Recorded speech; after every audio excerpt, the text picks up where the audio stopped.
Well, good evening, and it is wonderful to see you all. I really mean that. This time of the year, every year, we do the same thing, so that new members coming onto the boards can at least have an introduction to what our board ministry is all about. And I think you all know that there's no one session that can teach you everything you need to know, but I think it's a good introduction.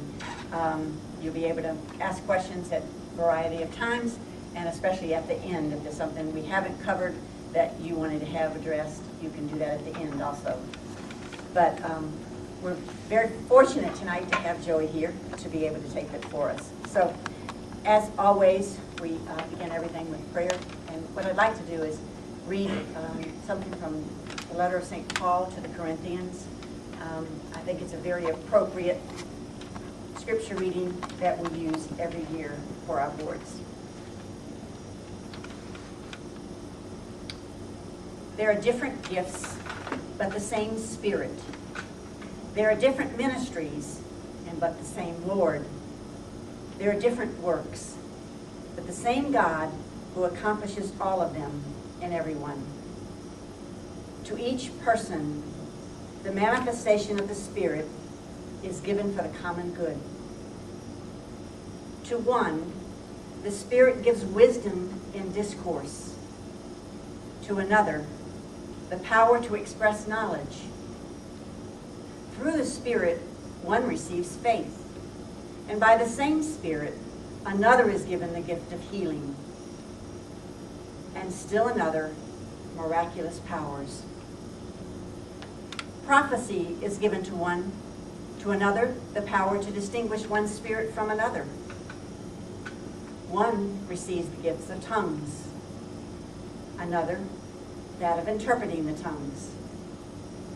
But it is one and the same Spirit who produces all these gifts, distributing them to each as he wills. The word of the Lord. Thanks be to God. And to me, I think that's what board work is all about. There's no two people here that have the exact same gifts, but every single person here has a gift that somehow God is calling you to use for your particular school in our board ministry this particular year. I think we're very fortunate in our Archdiocese, and especially as I talk to other superintendents around the United States. We've had a strong board movement for over 2 decades, and that's you would not believe how there are still some schools in the East that have no boards at all yet, and some that are just beginning to have them. But I do think there was a lot of wisdom in our diocese many years ago when they opened up and said, we need to share the responsibility of Catholic education with our lay counterparts. And so they really started doing that back in the 1970s. And it was really a forward movement, and people don't always realize that. They just think they take it for granted. And in our diocese, I've also realized, as I've talked to other superintendents around, that we really do give our parents that are on boards a real opportunity, a good opportunity to be able to really get the needs of the parish, of the school, into the table to talk about it because of the way we have set it up. But we also feel that it is important that we have some kind of orientation and introduction to what that ministry is all about, because we do see it as a ministry.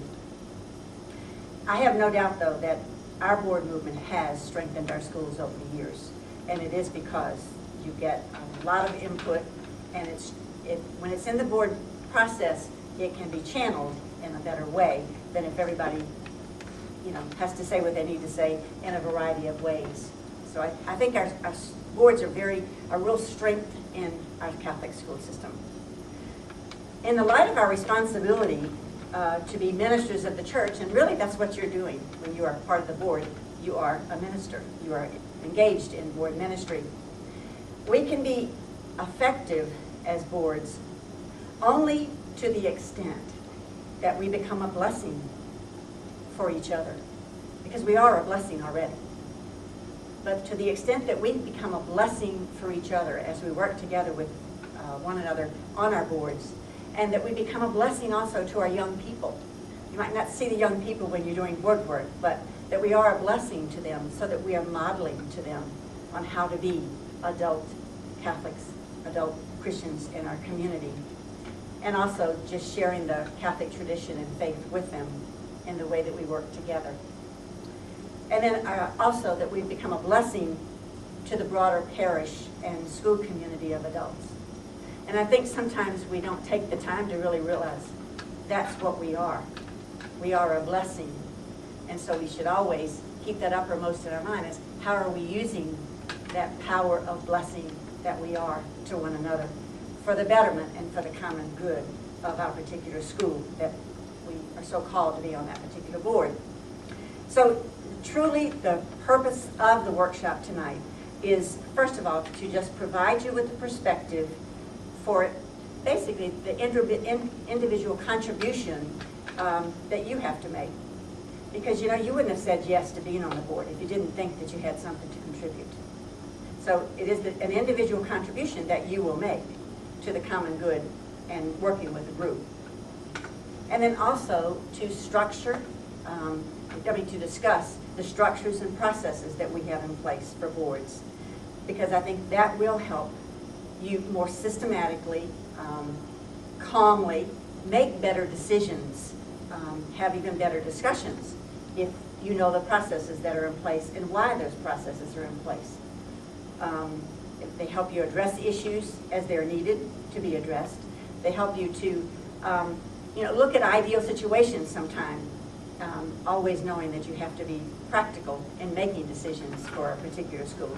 Sometimes we can have these grandiose ideas and wanting to do things, but there are lots of things that hold us back, and while we're not able to do them, and sometimes that one thing that holds us back is money, but sometimes it's because it's not a community need at that particular time too.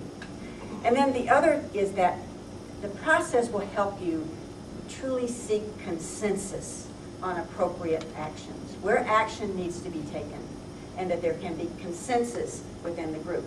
It's not that one person has, or two persons, have a particular agenda that they want to get carried through, and then we have to fight it way through until we come up with some answer or some decision.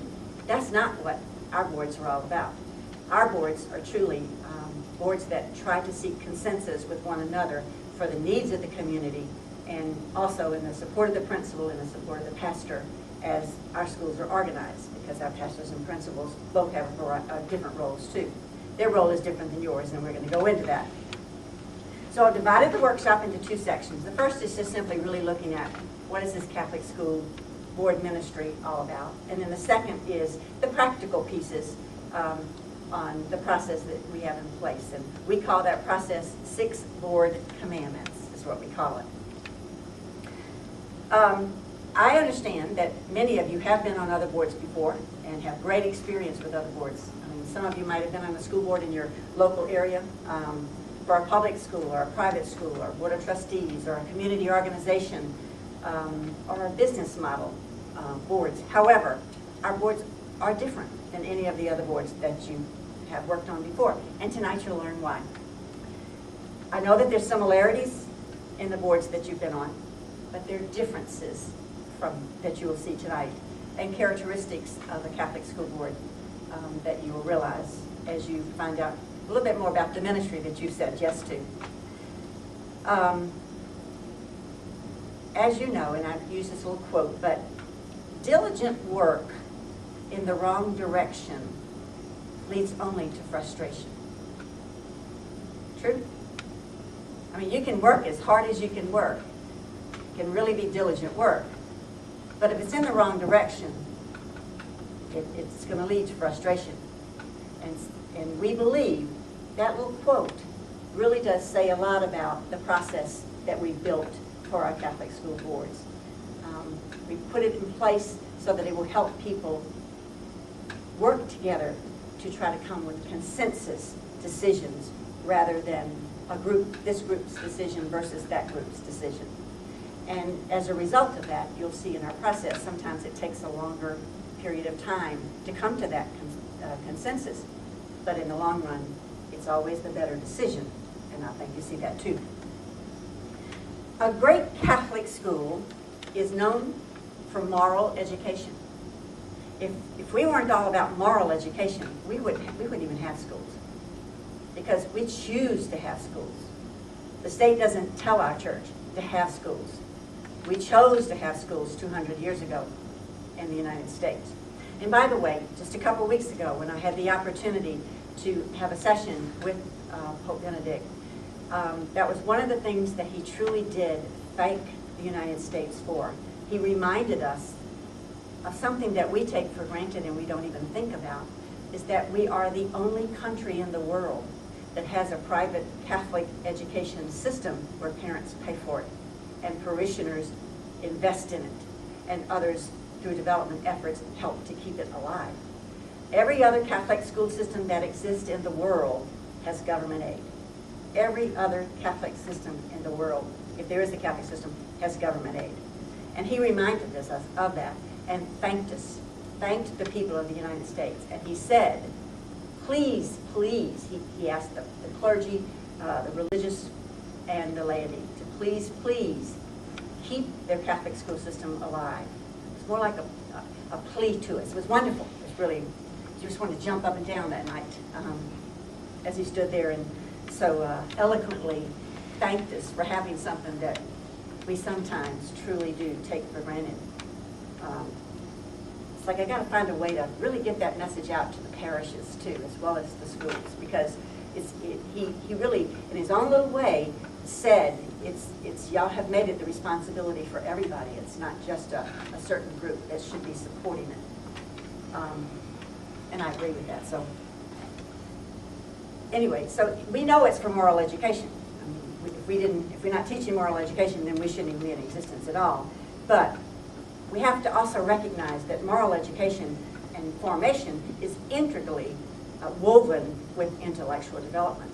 And that's really why we have Catholic schools. Yes, they come for academics, but they come for moral education integrated with academics. And that's what Catholic education is all about.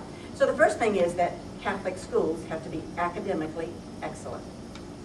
That means that the staff and the faculty always embrace a culture that is not satisfied that they're already the best, or they think they're the best.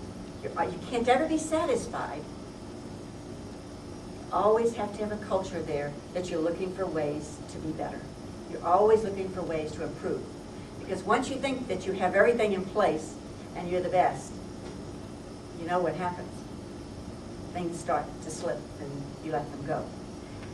And the second is that Catholic schools demonstrate an orderly and purposeful environment.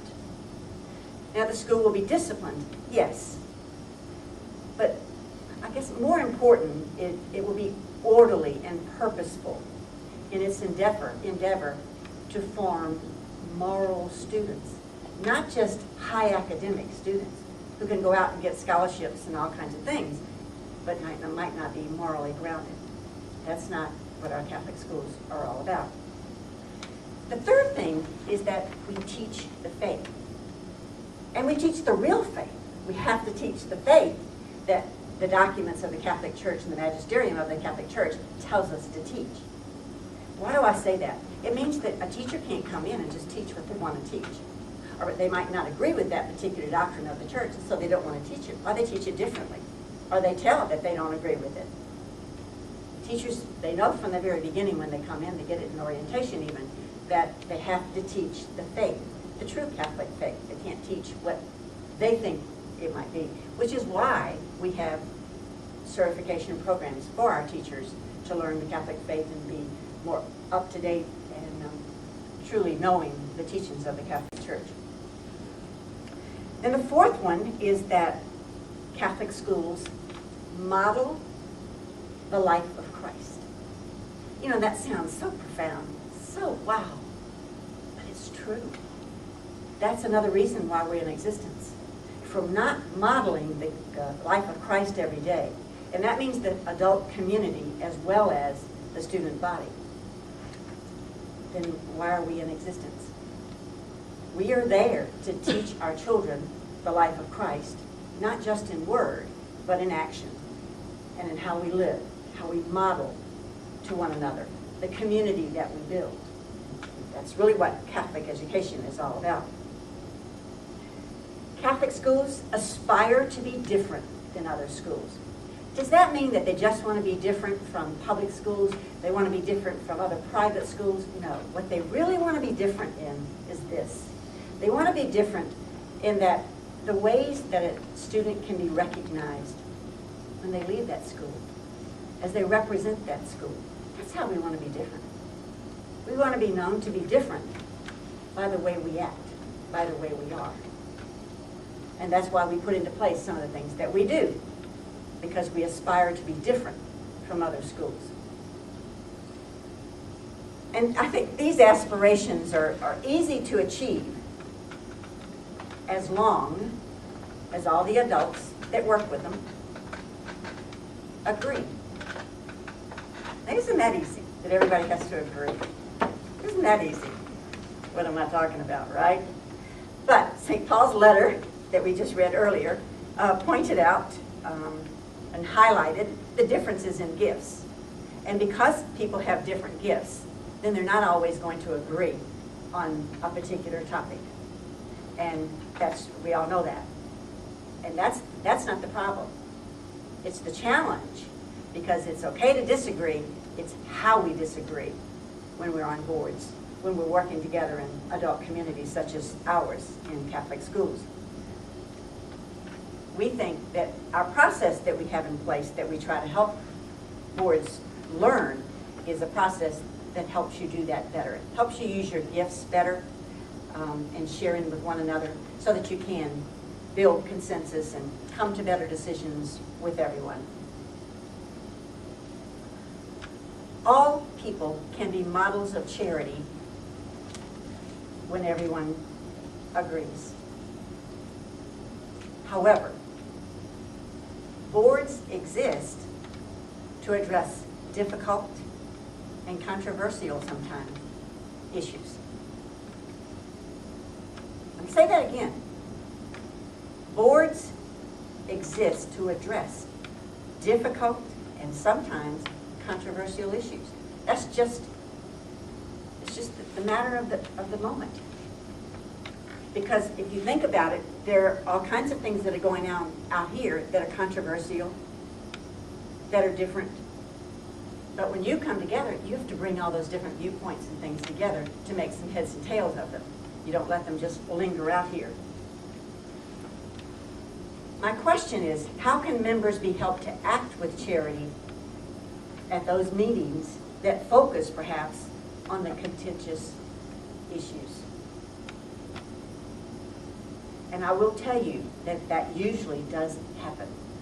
It usually does happen. When you talk to principals about their board meetings and things that happen in their board meetings, they disagree. But the majority of them do have boards that know how to work together and that learn to work together to be able to agree and sometimes agree to disagree without, having brawls, or like you read about sometimes in certain meetings that you get the newspaper and you read sometimes. We don't have those kinds of things. And the reason we don't is because we know what we're all about. And that's Catholic board ministry is what we're all about. But when you come on a board, though, you really do commit yourself to live the life of Christ. You do. I'm telling you that right off. So if you think you didn't, I'm telling you you did. You were confused if you think you didn't. And all that means is that you're going to model Christian behavior while you're with us. And as I say, it's okay to disagree. You come with different gifts, so we expect some disagreement. But we have to disagree charitably. Work hard to understand what others are really saying. And sometimes we don't, so that's what happens. We don't listen hard enough to what the other person is really saying, and we think they said something else. Or they didn't say what we wanted them to say. I think that's sometimes what happens too. The board is expected at all times to be an adult community which models in word and deed. The board is a ministry of the church, not just a business to be done. Not just a business to be done. It is truly a ministry of the church. The board is only operative while in session. and it serves in an advisory capacity. And we'll talk about that a little bit more later. But the function of the board really is an advisory board that provides mechanism to assist the principal in creating school policy, in dealing with finances, and in assisting in public relations development, sometimes planning. The key is, truly the key to successful board work, though, is that all collaborate together if you're on a board. All collaborate together, not work against each other. You're building up, you're not tearing down. And so I want to go into 3 perspectives that we have on every board that we have. Boards discuss issues for the purpose of taking action, not just for the purpose of discussion. So you don't come to the board meetings once a month or whenever you have them just to sit around and discuss issues. That's not what you really are all about. You really are decision makers. You come for the purpose of taking action through consensus discussion, not just discussion. And I know you've been on some things, I know at some point of your life where, you thought, all we did is just talk last night. And that's not what our meetings are meant to be, that you just go and talk about whatever. So we have an agenda pattern that you also will follow that will help you stay on task. But consensus decisions are those that incorporate and reflect the views and aspirations of the entire community. That's your job. That's the need that you will have to find that out. But when community views are thoughtfully considered, decisions are more likely to contribute to the betterment of the community. For most boards, there are 3 different views, and they are directly available to the discussions and decision-making of the board. And let me tell you who they are. They're the pastor, they're the principal, and they're you. And you each have 3, there's 3 different perspectives, and I want to touch upon each of those. Let's talk about the pastor. And I'm not going to talk about the personality of the pastor. I'm going to talk about the role of the pastor. The pastor, of course, has the pastoral perspective. We know that. But he is the spiritual and temporal head of the parish. He's what is called the juridic person of the parish. That's the canon law word. But he is the juridic person of the parish.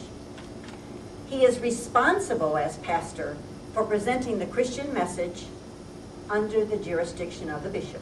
He can't go out against the bishop. He has to do it under the jurisdiction of the bishop, according to the mind of the church and the contemporary needs of the people. The contemporary needs of the people. By virtue of his position, the pastor has a unique understanding of the community. And I think you all know that, but you have to say that.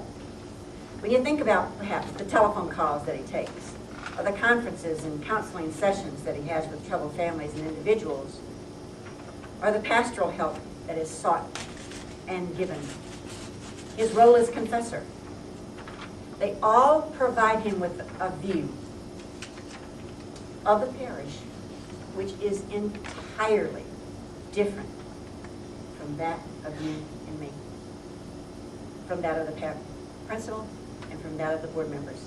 It is a pastoral view. And truly, this perspective as pastor is totally independent of whether he's a man who's real open and communicative or he's quiet and reserved. It has nothing to do with that. It doesn't have to do with his personality. It's of his role that he has as a pastor. And so both the responsibility he bears for the well-being of the whole parish and his role as the listener that is made because he is the parish. He's a partner in the decisions. He's not the decision maker. Even though, you're going to hear this several times tonight, he has the veto power of anything you do. Anything you do, the pastor could veto you.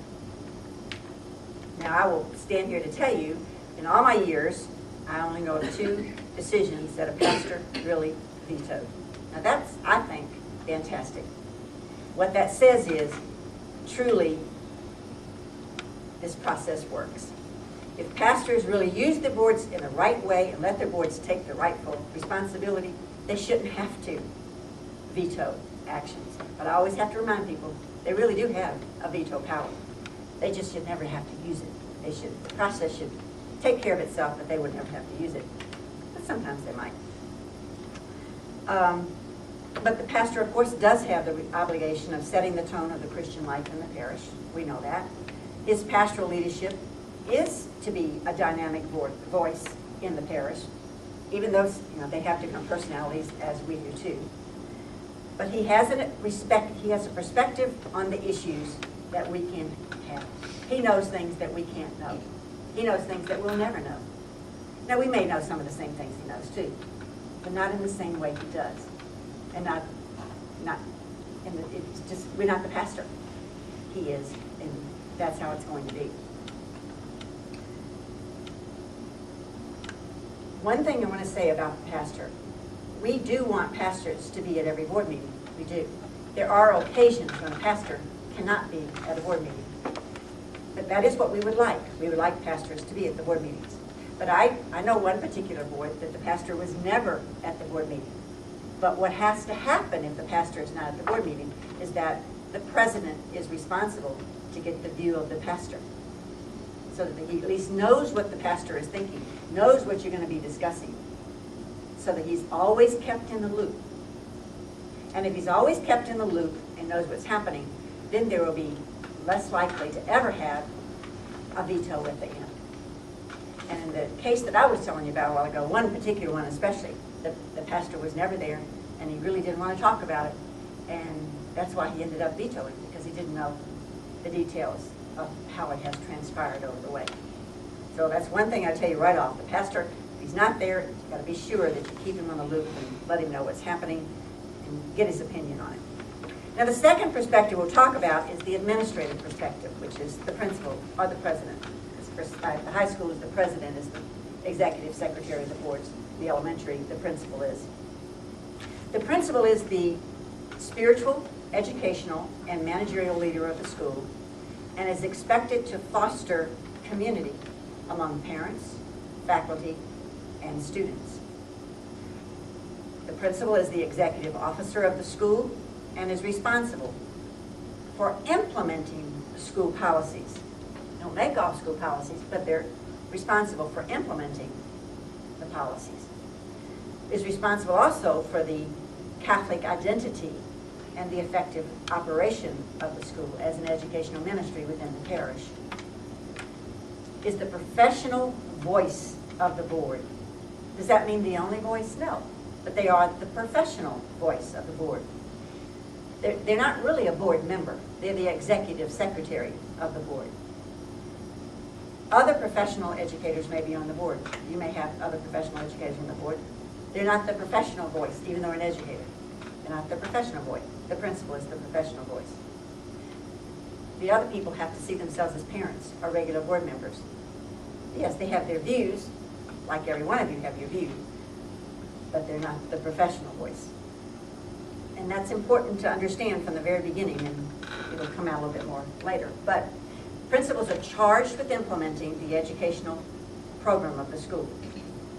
The principal sees the faculty, the principal oversees the curriculum, the teacher and learning process, the relationships. They're there every day seeing the relationships of the parents, the faculty, of the students.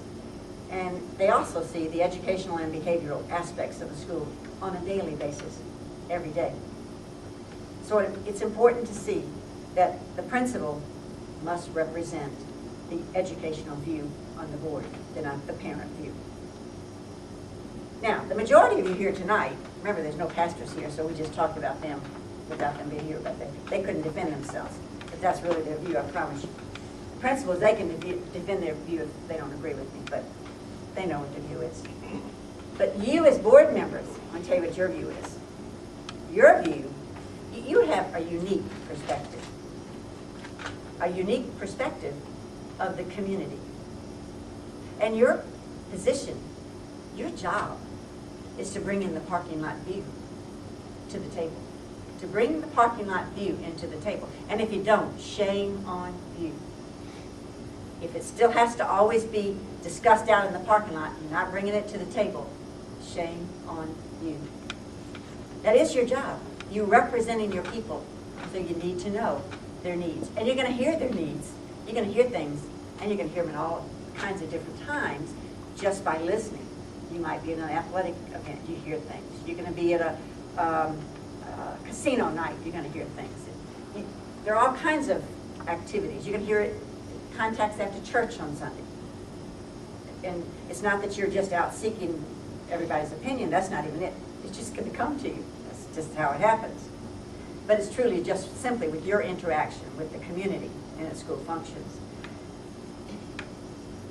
Board members attain understanding of the needs and of the hopes of the community in a way that is unavailable to either the pastor or the principal. You're in places the pastor or the principal is never going to be. So you have your ears open and you hear, you listen. And that's very important. It's very important. It doesn't mean that you bring every single idea that you hear, but at the same time, if you hear things and you don't bring them to the table, and sometimes things can fester out there because they're not brought for a discussion piece. And I think you know what I mean by that too.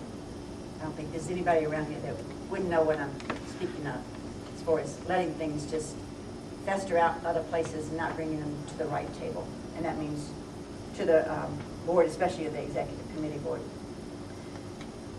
Why did I tell you all three of those viewpoints? For this reason. Best decisions for the community incorporate all three of those perspectives.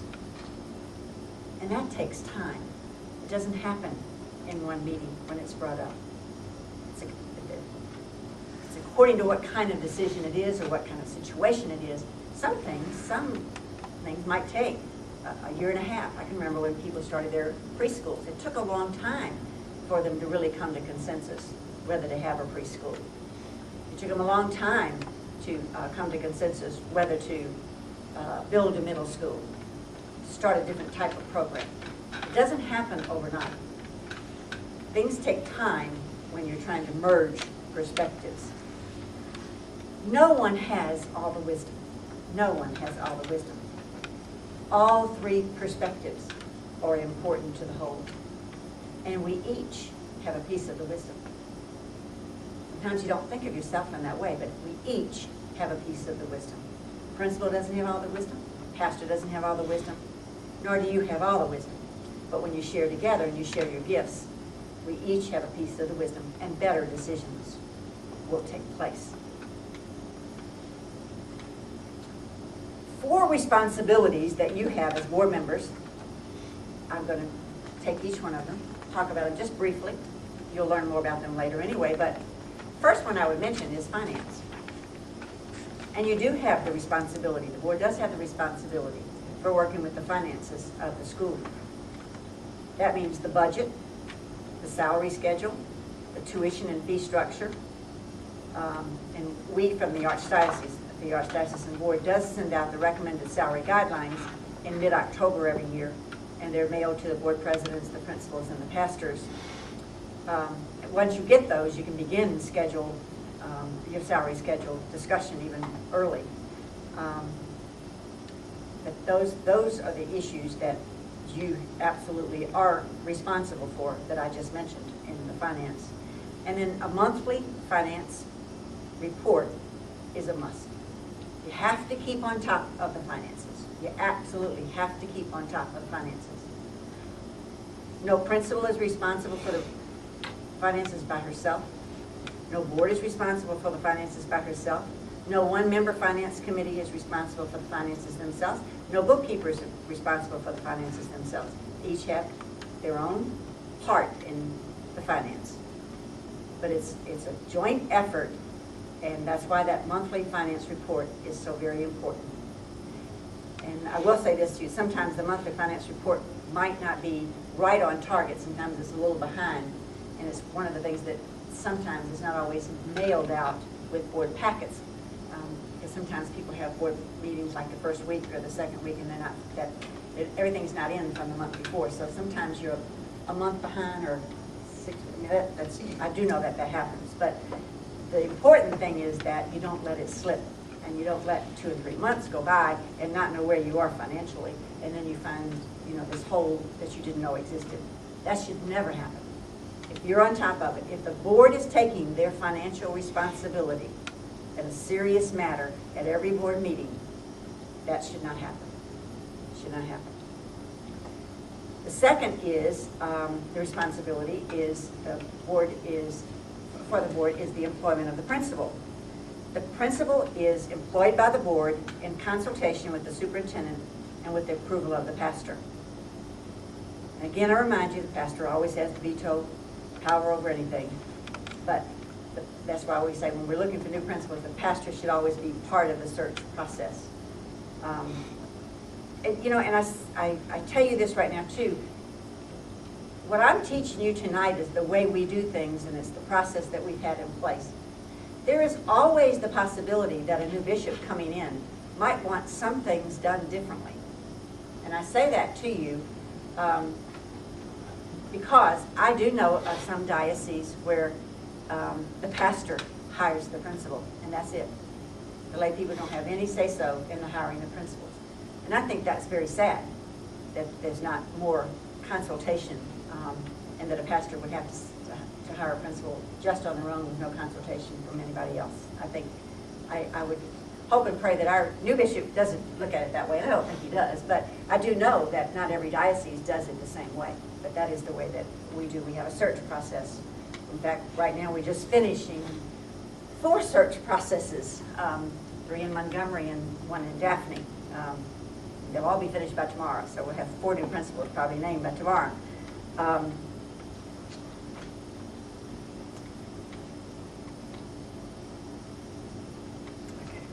That's the second one. The third one of your responsibilities is policy formulation. From time to time, you will need new policy within your school. You don't need a lot of new policy all the time.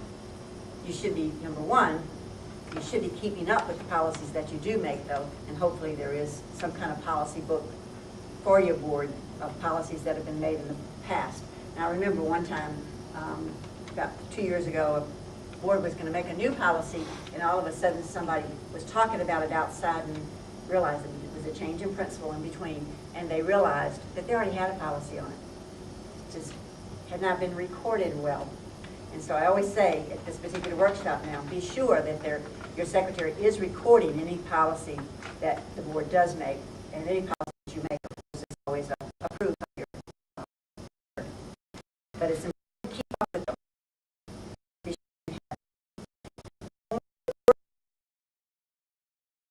Policy is simply a which defines direction, board responsibility. Now, a regulation is different from a policy. A regulation is a statement that tells you the what, the when, the where, the how. And that's the administration responsibility. That's the difference. The board makes policy, which is discretion of direction.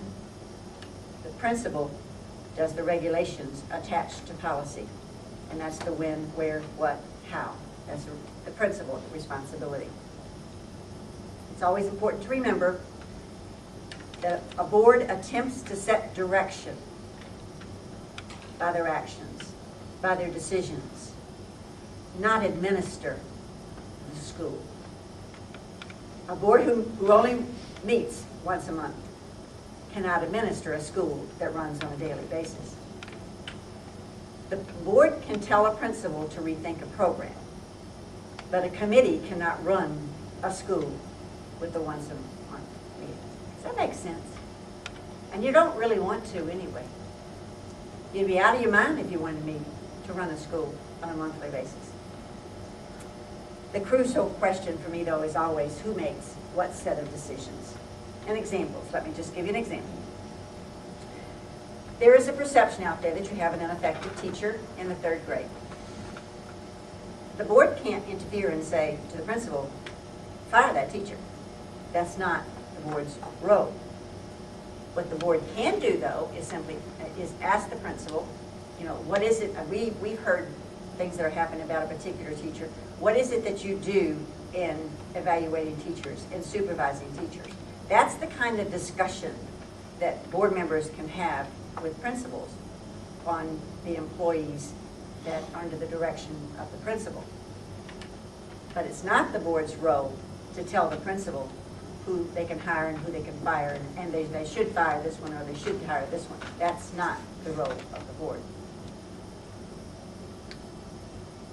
Another one, where do most policies originate? You know, I said it, the board makes policy, but where do most policies originate? Actually, if I go back over them all, most of them originate with the principal, because they're there on a daily basis and they see the needs. And then it comes that there's a need for a particular policy. They bring that need to the board, and then it's from there that the board you know, has to look at all the ramifications of why we would do this or how we would do this, or, you know, what direction we want to be going in. And that practical piece we'll get to a little bit later too. But that is truly where most of it will come from, either the president or the president of a school, say Bryce Shields here at McGill, or the principal in the school. Sometimes there's, you know, other people bring it too, but I'd say the majority comes from the principal. The next one is public relations and development. We don't do a good job of telling our good news. We really don't. Wonderful things can be going on sometime, and too often it still is the negative that gets communicated, and the wonderful things are overlooked. It's just something in our society that just, the negative sometimes can overweigh the positive. And often, I think too, we can be so busy looking at what we don't have that we fail to really see what we do have and how good it is, or how good some of the things that we have are. So I always say it is important that you have a PR plan. Now I know some of the schools do have a development director, and there are a few schools that even have somebody that's designated for PR instead of a development director. That's how they do it. The important thing is that there is a plan. There's some plan in place for how you get your good news out. Whether it's your newsletter, whether it's bulletin issues, especially if you have children from other parishes that are in your school, especially in parishes that do not have schools, that bulletin inserts gets to their school sometimes, good news from your school, news for the Press Register, news for the Baldwin County Register, whatever. The important thing is that there be a plan and outline who does what, who executes the plan. Can't be the principal executing everything. It has to be a shared responsibility for a PR plan. But the important issue is that you build the bridges, getting out the good news. And the other is, and honestly, I don't see this anymore. For a while, I did see some of it, but I really don't see this anymore. And that is the school and the parish being so separate. Now, sometimes I think, especially these two right here, they have a different situation. They have a regional school that has 6 parishes that feed into it. That's a much more difficult situation to deal with than if you only have the one parish or you have the 2. I use Christ the King over in Daphne. They have a parish school, but it's also shared with St. Lawrence and Fairhope. So their things go to St. Lawrence and Fairhope, like to their bulletins and things, because there's 2 schools there. But the important thing is that the parish and the school is never seen as a divide. And we did go through an era sometimes of where the school was very separate from the parish.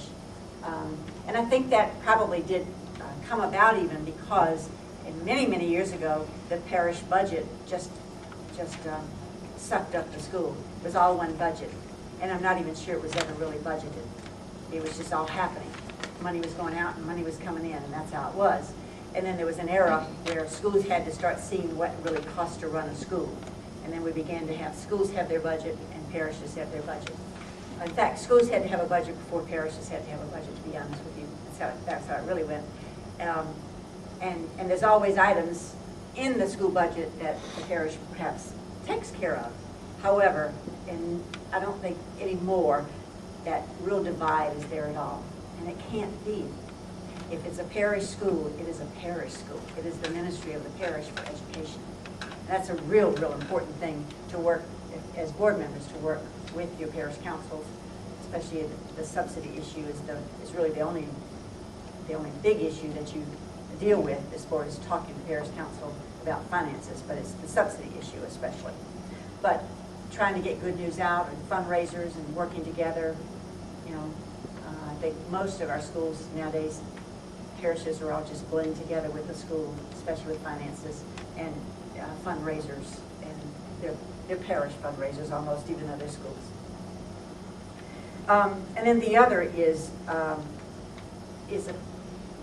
plan for your school, and that really, I go into that more deeply with talking with the executive committee later. So I just simply mean that to you, though. The planning process is part of the board too. You'll notice on the left side of the yellow paper where it says Catholic School Board Ministry. It has responsibility of authority, influence of power, residence, and communication and consultation. Let me just reflect for just a moment on that. Yes, you do have authority as a board, and your power can have a great influence. But unless it resonates within the community, it's all in vain. Unless it resonates in the community, it can be all in vain. And the importance of that message right here is it's the manner in which you do things. And that is key to everything, is how we do it. Not exactly what we do, really, but it's the way we do it, how we do it. So we're not in the business as board members of handing down authoritative decisions. Even though you have authority, it's the actions you take that don't resonate in your community that tell you that something is wrong, that you're not on the right path. That's when you know that it's not really board ministry. Power games won't work either. And I say to people right from the very beginning, always, every single year, if you're on a board because you have an axe to grind, or you're on there because you're going to get something changed, you might as well just get off now, because you're not called to be on that board at this particular time.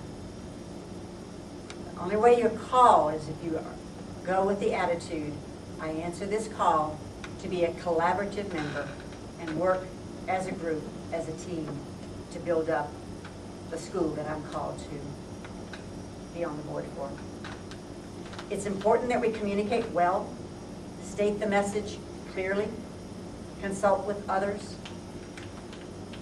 And when you consult with others, you always end up with better decisions. Your responsibility is not on a line staff display.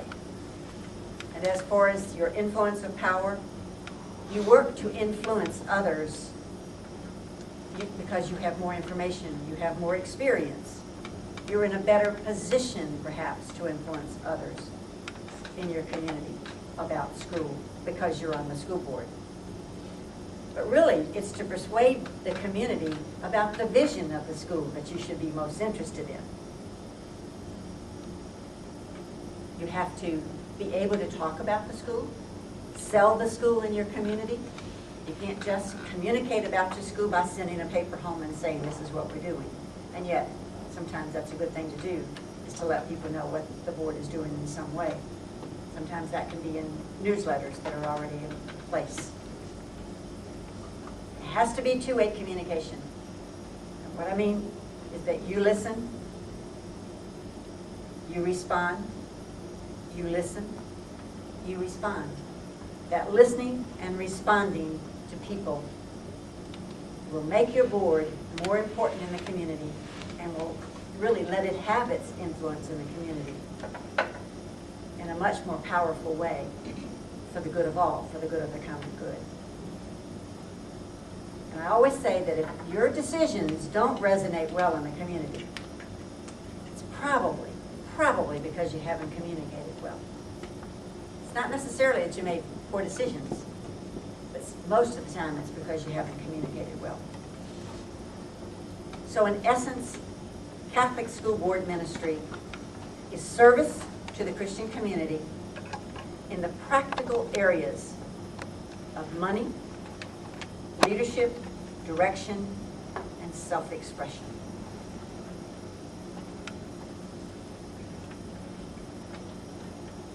Now, I'm going to go to the right side of that yellow sheet and talk a little bit more practically speaking. We have 6 board commandments to our board movement. And these commandments, I will tell you right off the bat, were established many years ago by Dr. Tom Doyle, who used to be the Secretary for Education, and he was called the Acting Vicar of Education at the time. But he's been in board work for years. But he decided to call them the 6 board commandments, and really they stuck. He was teaching that already, but they stuck because they make sense. And that's what we're going to go through right now. There's 6 board commandments. Boards decide, committees work, agendas govern, executive committees think, principals share, and everybody writes. That's the one people love. Everybody writes. Now, what do I mean by that? Boards decide. Well, the truth of the matter, I've told you already. The purpose of boards is to make decisions, not just sit around and discuss and talk about everything and come in and waste time. I mean, if you don't have any decisions to make tonight, your board meeting might be 35 minutes sometime. Now, I'm very serious. You never know. But it shouldn't be a 2-hour meeting when you just sat around and talk. And you're wasting your time. That's not what that board meeting is all about, if it's really structured well. All discussion that you have should lead to decisions. All discussion that you have should be leading to decisions. Now the second one, the second commandment is that committees work. Committees must function on your board. The whole board, cannot work as a whole committee all the time on every issue. It just can't. The whole board can't be the finance committee. The whole board can't be the PR committee. You have to have some other committees within boards. And truly, board committee work can be done outside, I mean, at other times, not during the board meetings. Now, I have known some boards once in a while to have a meeting where they have time for committee work at the meeting. I do know that some have done that and have done it very effectively. So that they would come on 2 hours and they had a board meeting, then they had a committee meeting afterwards, or they had a committee meeting, they had committee meetings prior to the board meeting and then had a board meeting. I know that there are some boards that have done that from time to time, not always on a regular basis, but they have. But the important thing in committee work is this, that the executive committee, which not necessarily is you, that the executive committee, when they give a task to a committee, that they map out the task. They tell them what they want them to do. They don't just give them a title of something and say, search out a new playground program for us, or search out new playground equipment for us, without some kind of parameters. And why do I say that? I say it for this reason. If an executive committee doesn't tell a committee what they're looking for with some parameters, that committee can go off and do whatever, and they can just go off and come back with this report that says, this is what we have to have, and you could never in a million years pay for it. I mean, I'm just saying, there has to be some kind of budgetary information of what we can afford, or perhaps ways of going about financing. That's where executive committees come in. When they give a committee a task, they need to give them some guidance. And you actually will see some of that written on sheets that you'll get tonight too. But that's very important. They need to first clarify the status quo. They give you a thing that they want you to research. Then they need to tell you, these are the facts already of this issue. What they already know, tell you that. They need to identify all the relevant facts that are concerned with it. Anything that they can tell you that's going to help you. They need to develop all alternative actions that boards might take. They need to say how many people need to be on this board, on this committee, and outside people can be on committees. Doesn't have to be the committees. The committee chair has to be a board member, should be a board member. However, all committee members don't necessarily have to be board members. In fact, sometimes you train good new board members by letting them be on committees. But the actual, they're not the ones who come to the meeting as board members, but unless they, from time to time, they will need to do that too. But sometimes it's a very good way to get new people involved in putting them on committees, board committees, but where people are in charge of it. Committees don't make decisions, it's the boards that make decisions. So sometimes you'll have people on the committees and they work on it, on the project, et cetera, but then when it comes time for the decision making, that really goes back to the board. That's not the committee person. They just are on the committee to help get it to that particular way. And then the other, sometimes they need to profile the strengths and weaknesses of what might be in place now that they want to change, why they want something changed. They need to ask you to give interim reports. You know, it doesn't make sense if they give you a task and say, we don't need the task finished until May. They give it to you in October, and they never ask you to give a report from now until May. No, they should tell you that we need an interim report in February, an interim report in April. They should have some kind of timeline for you. And the reason for that is that's where discussion takes place that's going to lead to decision. The first interim report they bring to you, to the board, that's when discussion takes place. It's not the decision time that discussion takes place, it's at the committee work time when discussion takes place. And when I go over the agenda process, that'll I think make more sense to you. And then they tell you when they want some action recommended to the board. And I know that sounds complicated perhaps, but it really makes sense. If you tell people what you want and this is how you need it, then you're going to end up with something that's going to be profitable for you and not waste people's time. And I say, people don't have time to waste. They want to be of help, but they don't have time to waste. Nobody does. Everybody's busy, so nobody has time to waste. So give them what they need before they start. The next is agendas govern. Now that is the strongest piece of the commandments. The agenda governs. That means when the agenda is made by the executive committee, and the executive committee should be meeting a couple weeks before the board meeting to put the board agenda in place, and then it should always go out to board members a week before so that you can do your homework ahead of time, that you can read the agenda, read the background information, read the reports, and come prepared to discuss the committee work, or come prepared to make decisions on that night. You don't, good board members never come to the board meeting and do their homework at the board meeting. A good president should note that very duly. If they see that happening, they should let them know that you not get your board packet ahead of time. Those are the most ineffective board meetings when people are not coming informed, having done their homework. So board presidents need to do their job in reminding people, do your homework ahead of time. But the agenda governs. Whatever's on the agenda, that's what you're going to do that night. It's not going to be that somebody comes into the meeting and says, we need this put on the agenda tonight. No. You just messed up the whole meeting. The meeting's already been planned. The agenda is in place. And the agenda moves the meeting. So if you have something that you want on the agenda, thank you. We'll put that on the executive committee and we'll look at that the next time they meet and see when that goes on the agenda. It's a rare, rare occasion when a new agenda item gets put on an agenda. And usually it's something that's an emergency. And I say that I don't say that lightly. I mean a real emergency. You know, everybody can make something an emergency.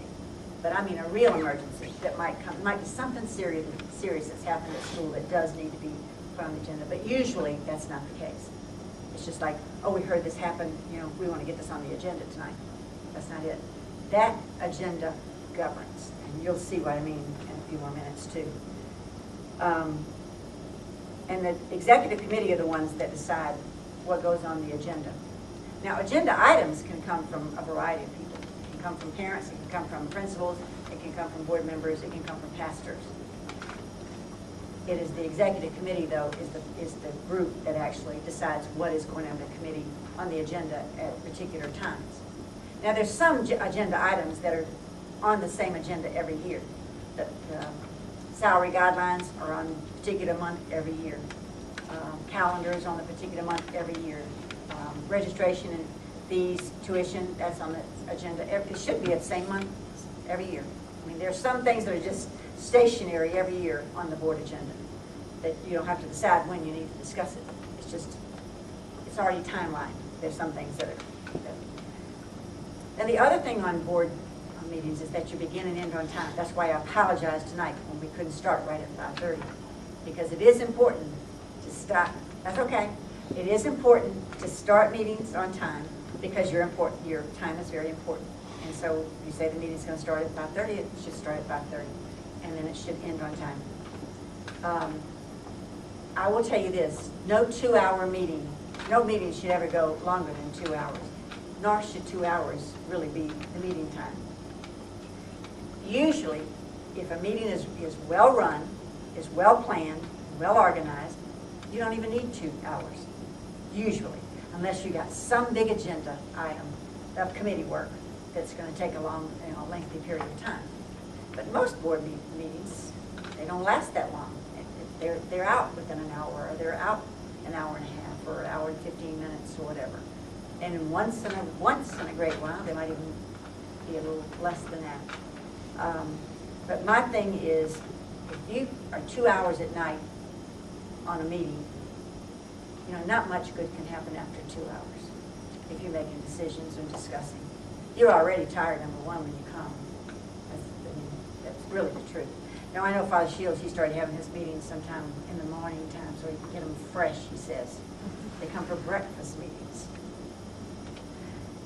However long the meetings are, you are a board member between 7 and 8 or 7 and 9. That's when you're the board member. That you really speak as a board member. That's when you really are the board member, when you're in the meeting. You're not a board member, really. You have no authority out in the parking lot except to listen. You really have no authority to take it from people or tell people what's going on and what you're going to do, or make all kinds of discussion as I got all this power and I can oh sure I can have that happen. I'll get that happen. You can't have that. That's not the way it runs. It just isn't. You're the best board member by listening to people when you're out there. Listening to people when you're out there. Now sometimes there's information that you certainly can share, but it's not the time that that you're out there to pump teachers or pump parents about particular teachers. And once in a great while that's happened in our history, and we have to bring that person aside and let them know that that's not what board members do. They don't go out and pump parents about a particular teacher. Somebody brought it to them that they didn't like that teacher, and so then they decided that they were going to go and ask all the other parents in that class how they felt about that teacher. That's not a board member's role, not at all. And we didn't have any problem whatsoever letting that board member know if they want to stay a board member, then stop doing that. That's behavior that's unbecoming of a board member. It's not professional, not what they do. So that's really when you're the board member, really, is when you're at it's a fine line. It's a fine line, it is. The fourth commandment is executive committees think. And we have a whole workshop, it doesn't take this long, but we have a workshop just for the executive committee because they really should meet 2 weeks prior to a meeting, and they really should plan out the meeting, make the agenda, assign committee work, defining the task. They do background information on agenda items, whether it's an old business or a new business item. And then they formulate what goes into the agenda packet and make arrangements for having it sent out. And they should have that happen so that everybody gets the board packet a week to 5 days ahead of time so you can do your homework. The fifth board agenda is that principals share. And our principals do have a general format to use for their principal board reports that they do at every meeting. And they don't do verbal board reports, they do written board reports, principal reports to the board every month, and there's certain items that are on their board report. Principals should never be put on the spot to answer things that they might not know that night. That's okay. Principal can't know every single thing all the time. It's fine for a principal to say, I really don't know that information tonight, but I will find that information for you. You know, sometimes they'll say, I'll send it to you, or sometimes they'll say, I'll get that for the next meeting. A principal just can't possibly know everything that somebody wants to know right on the spot at a particular meeting. So it's okay for a principal to say, you know, I'm sorry you didn't ask me that ahead of time, I could have brought it. Sometimes they can say, I can get it to you, you know, shortly after the meeting. Sometimes they'll say I can bring it to the next meeting or whatever, or I can gather that information for you. I know they got lots of information in their heads, but they also wear lots of hats and can't always have everything at everybody's fingertips all the time. The last commandment is everyone writes. That's the most popular commandment of all. The most popular commandment of all. And you really are supposed to laugh. Because it's not the most popular one at all. It's really not. However, reports must be in writing and sent out in the packet. If you're giving a committee report, then it should be sent out in the packet. Because you want people to discuss. You don't want to give it out at the meeting, or you don't, because then they got to take the time to read it, and you're wasting time. So if you really want discussion at that meeting about your committee report, it should be in the packet. So it has to be written. Verbal reports really should never be taken by good board presidents. A good board president, if you say, oh, I'm sorry I don't have anything written, but I can give you a verbal, you really don't need to do that at all. And why do I say that? Verbal reports are not fair to the learning styles of people, number one. Everybody is going to remember something different about that report. You're never going to have the same report walk out that door.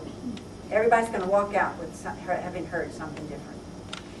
But at least when it's on paper, and reports don't have to be, you know, giants, but at least if it's on paper, something is written, you have something to go by, and you have something to take with you. You have something to think about ahead of time, and you have better discussion. Does that make sense? That's why everybody writes. That's why we don't let principals do their reports verbally. I mean, some principals might, you know, talk for 20 minutes. Some principals might talk for 2. I mean, everybody's style is different.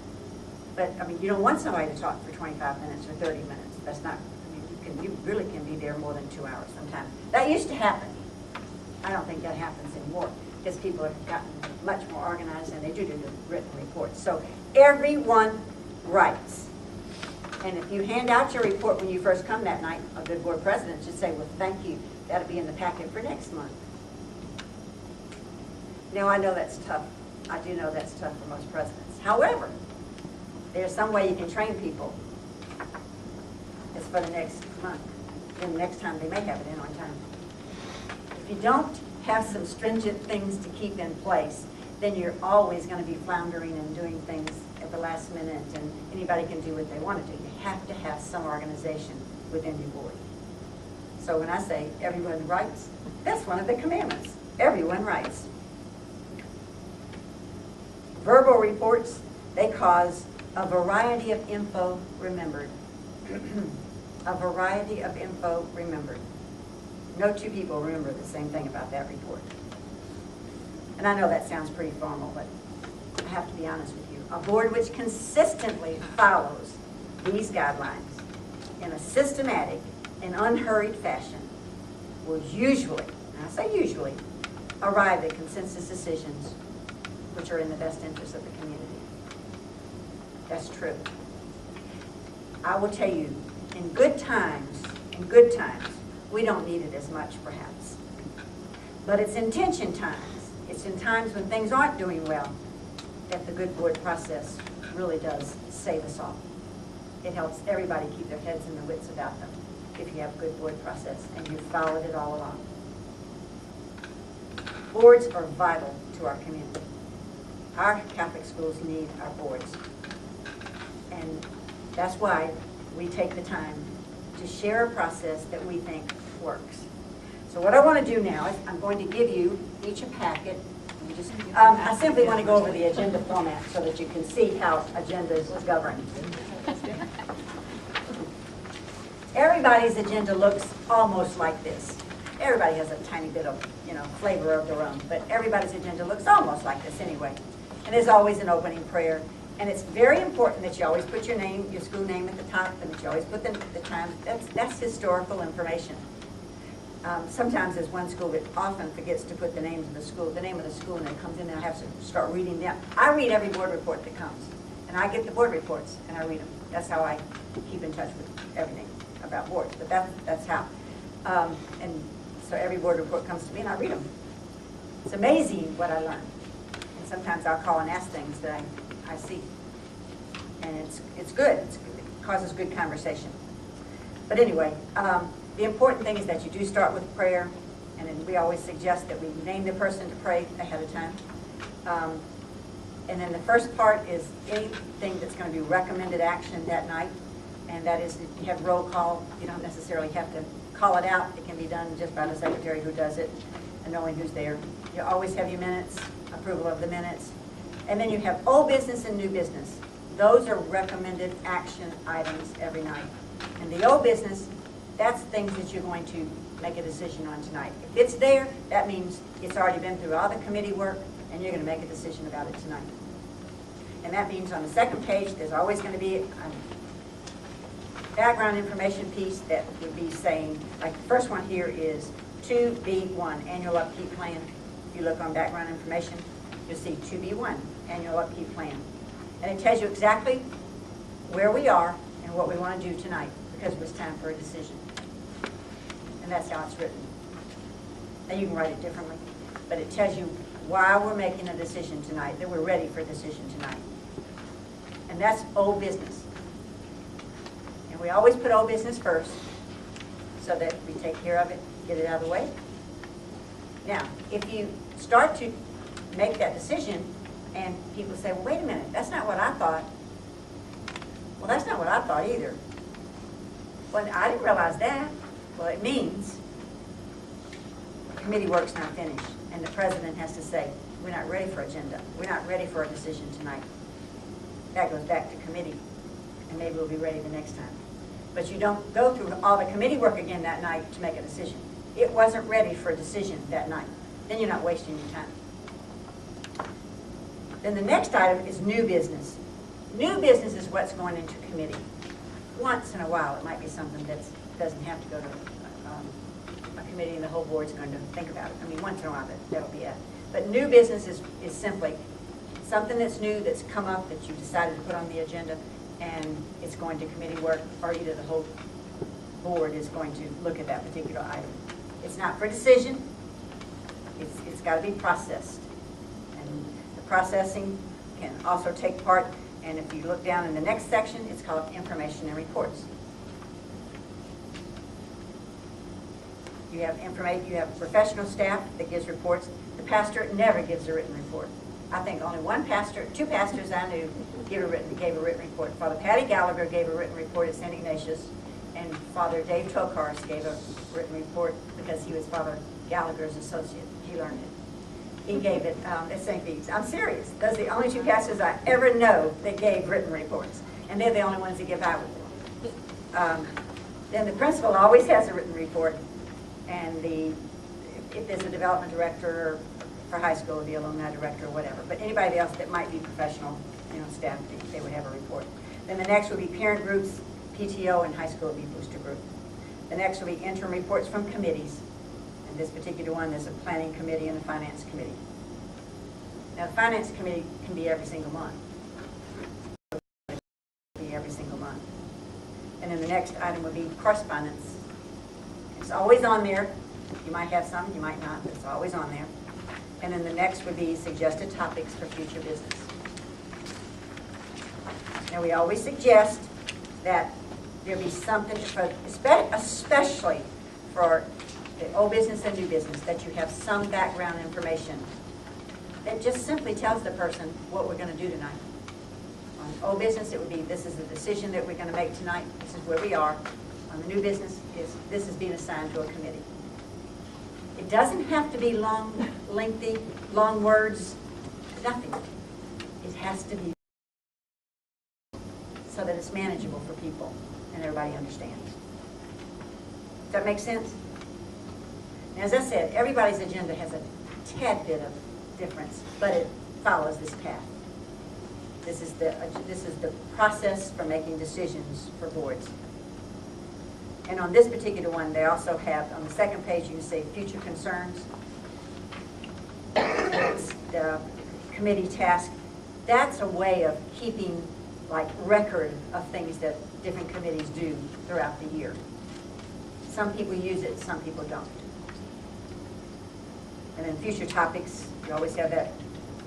And then down at the bottom, you have future meetings, always, so that everybody knows all the time, here's the meetings for the year. And you set the meetings for the year, and I think everybody has set meetings for the year, so that everybody knows what night to set aside. So that's what the first two pages are. The next page, third page, is committee work, and that's just a sample for you, that you can see how some people